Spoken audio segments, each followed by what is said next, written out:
Hey there, I am back with another deck review, and today we're going to be looking at Piracy playing cards from Theory11 and Peter McKinnon, aka Pete's Pirate Life. Now, Theory11's an ambassador in playing cards, responsible for introducing so many people, myself included, to the world of luxury playing cards.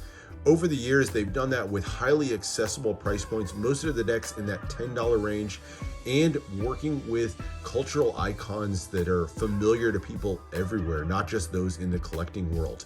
Over the years, we've seen decks like the Avengers decks, Harry Potter, Star Wars, the Beatles, so many different cultural icons that are just familiar to people everywhere. And for this one, they decided to work with Pete's Pirate Life. It's the brand of Peter McKinnon, who himself no stranger to playing cards. He used to work with illusionists back in the day. This is back when guys like Daniel Madison and Chris Ramsey were still there. And so he's done some playing card decks with them in the past. But since leaving illusionists, he went on to form his own brand, Pete's Pirate Life. Now, Pete's Pirate Life is a luxury brand. They do a lot of different items, many of them kind of handmade feel to them. You see things like coins, knives, handkerchiefs, all things that of course have the pirate theme baked in. And so really well-known brand. His drops are always a big hit, sell out super fast. And so he's gotten back now to his playing card roots in working with Theory11 to produce his own deck that you see here with Piracy. So as a deck collector myself, very excited to get a hold of this one and check it out. Now, I should warn you, I mentioned accessible price points for Theory11. This one is a $20 deck though. So twice what their usual price point is, a little bit unusual for Theory11, but some luxury touches that we'll see inside that maybe help to justify that price point. But let's jump into the deck. We'll start out with the tuck box. So tuck boxes, always a highlight of any Theory11 deck. They always do an amazing job with tuck boxes. This one, no exception. Done on a black matte cardstock with 3 different colors of foil. We get the white, gold, and silver, and some embossing throughout that really helps this one elevate to the next level. Really beautiful design on it. You see the name of the deck, Piracy, on the planks there across the middle. And then the beautiful pirate ship scene, the pirate ship sunk into the bottom of the ocean in the background. Lots of intricate details, all enhanced with that bright foil and the embossing throughout. Beautiful borders around the edge. And then you get the Pete's Pirate Life logo, that skull and crossbones with their motto, Fly the Flag, on the banners around it. Beautiful look to it. The sides here have the gold doubloon style with Piracy, and then Fly the Flag with the Peter McKinnon logo down there at the bottom.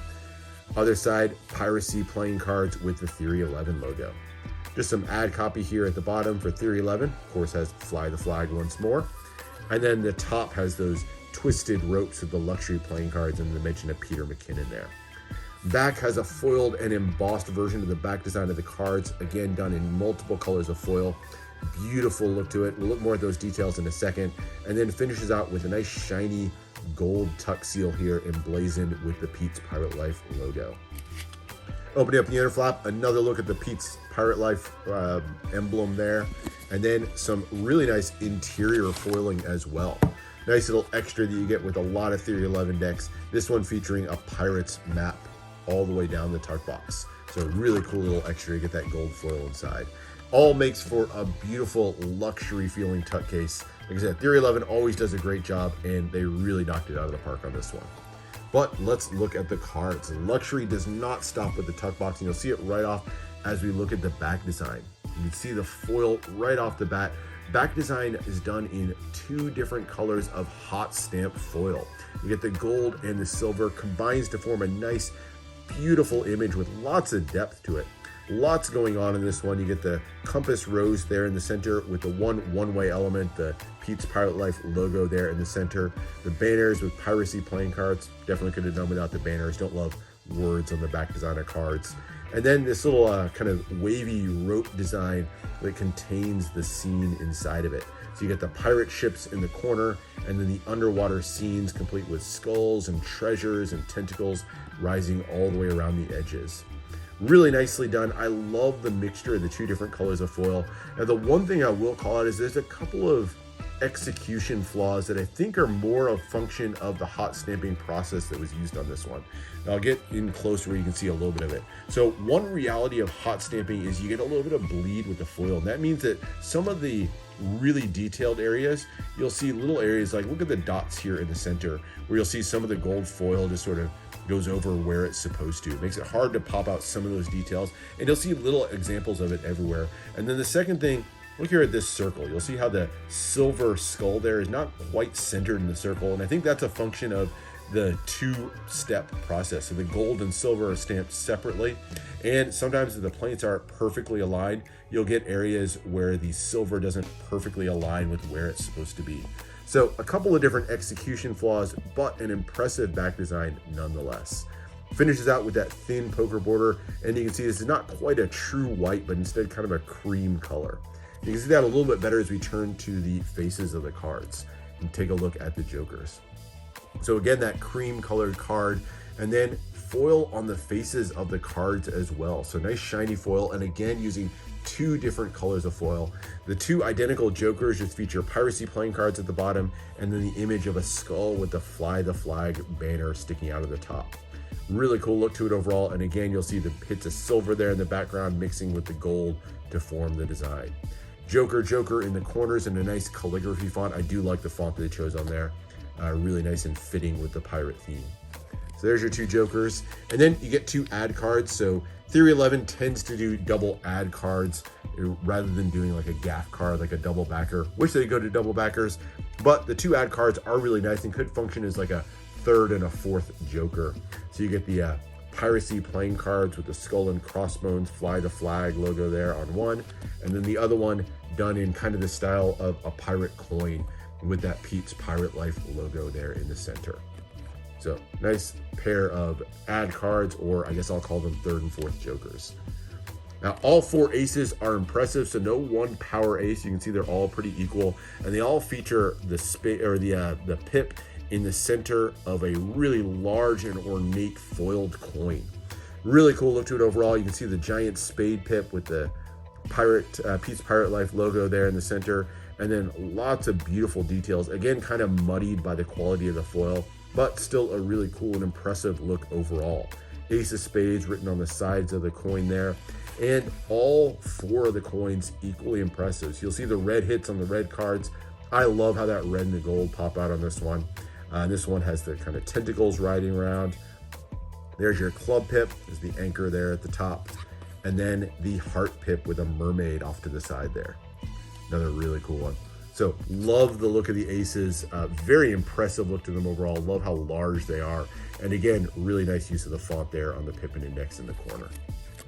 Number cards are also custom and foiled with a really nice little touch. So you see the little crackle element there, almost like the ripples on the water, and then outlined in gold. So you get both gold and silver foil on these. Really nicely done. Kind of has little dings and notches in it, kind of giving the impression that it's a little bit weathered, which I think is kind of a nice little touch. And every single one of the pips is outlined the same. So very cool addition on these. I think really helps these to stand out. Now I will say the red cards not done with the silver foil. Instead, these are just negative space. So you get two colors of foil on the black cards, but just one color of foil on the red cards. Not sure why that is. But nice look to these overall. Love the little embellishments, especially in the clubs. I think that one looks really nice. And then into the hearts. So very cool number cards. And then we get into the quartz. And this is usually the most important, my favorite part of any deck. And again, really, really ambitious design, all done in gold foil throughout. Lots of really bold uses, almost solid gold foil. Again, yet another case where I think the design is too ambitious for what they were able to achieve with the hot stamp foil. So unfortunately, some of that really fine detail gets lost, but still a lot of really cool stuff to look at. So done kind of like a pair of coins forming this kind of figure 8 pattern. So you get the two-way court. The jack features a skull there in the center with the tentacles riding all around. The queen is the spade here. The queen has a mermaid. You can see her tail flipping in the back as she looks at the skull, maybe of a long dead lover. And then the king is the skeletonized remains of the old captain, still clutching the axe in his hands. Very cool look, and you'll see the banner in the center that calls out the suit. So you got King of Spades or Jack of Spades. And then as you go to the diamonds, you'll see what at first glance look to be repeated quartz, and they're very, very close to repeated quartz. You will see some very slight differences from one suit to the next. So if I compare here, for example, the spade and the diamond, you'll see the hat is slightly changed. So this one has the feather coming off of it. But these are as near as you're going to get to repeated quartz as you go through. That's a little bit unfortunate for me. I'm not a fan of repeated quartz at all. Very much prefer to have some original artwork throughout the quartz just because I love exploring them. And for me, the modifications in here just don't do enough to differentiate the quartz. So a bit of an unfortunate bit on these, and you know, something that I think held this back from being the deck that it could. So otherwise though, still some pretty cool artwork on these. And then one last thing that I'll call out, and you may have noticed it as I flip into the cards, and this is another, what I'll call a manufacturing issue as opposed to design. And that's another artifact that you get of the hot stamping process. Let me go to the two of spades here. It's probably easiest to see on this one. So if you look at this real closely, you'll see kind of some after effects of the back design that's stamped through. Like look right here in the center, you see the kind of echo of that skull there in the middle. That's another function of the hot stamping process. Because of the way that they press through, what you're actually seeing is the details of the back design pressing through to the front. Definitely shows up on a few of the cards, and in some areas you'll see, zoom in here, press so hard that it even kind of creased the card here at the bottom. So unfortunate little artifact of the manufacturing process that again kind of held this back just a little bit. But all in all, beautiful design on this one and a really impressive deck of cards. And by the way, one that handles pretty well too. I was a little bit skeptical with this much foil, but right out of the box, very smooth handling and one that's going to have nice little shine if you use this in fans or anything like that. So impressive on the handling front, still a nice thin crushed stock. It gives you a nice springy feel to the deck. So overall, an impressive effort, really ambitious artwork and design on this one. I think really well done on the artwork, but for me, some flaws that held it back from being the deck it could have. Obviously, those manufacturing flaws with the foiling process and the repeated quartz, for me, a bit of a detractor from the deck. But overall, if you're a Piracy fan, if you're a Pete's Pirate Life fan, or just a Theory11 fan, definitely a deck worth checking out. So I'll put a link down in the description where you can go check these out on Theory11 if you want to pick up a deck for yourself.